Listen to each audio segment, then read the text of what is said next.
Duguan at pinagkakaguluhan, at ang mahal ko'y nasa ilalim ng isang sasakyan.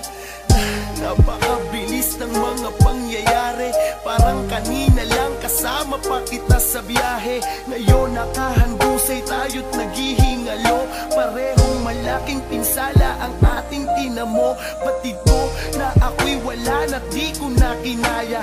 Pilitin mong lumaban, huwag kang mawalan ng pag-asa. Gusto kong mabuhay ka pa kahit anong mangyari.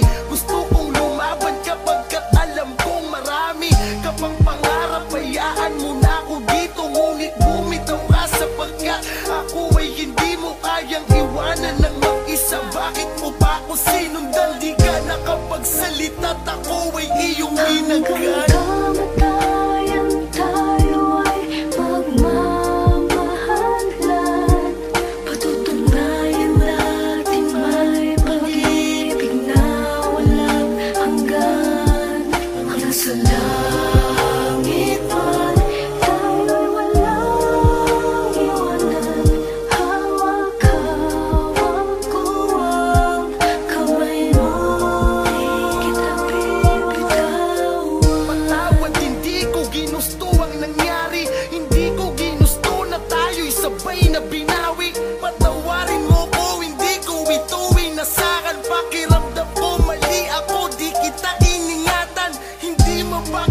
Paikot-ikot sa pinangyarihan, nakatingin sa katawan mo, kunti-kunting binabawian ng buhay.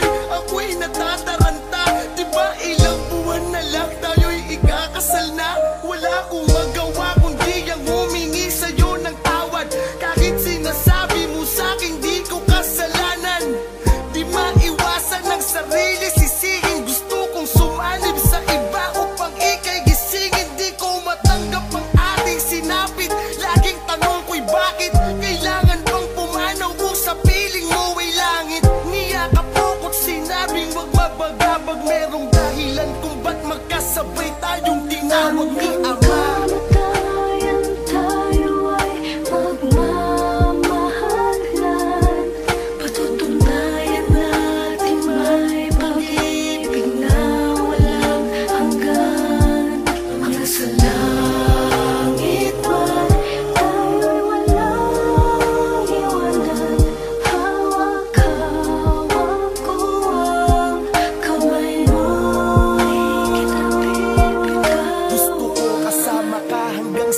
Sandali kaya magkatabing ilagak ang ating mga labi. Kahit tayo'y pumanaw na, di hadlang upang tuparin ang pangarap natin. Nakasalan ay tuloy pa rin, patutunayan nating may pag-ibig na panghabang buhay. Maaga man tayo binawi ng Diyos sa mundo, yun ay dahil merong dahilan. Masakit mang mang-iwan tayo, pero talagang tapos na ang misyon natin bilang tao sa ating puro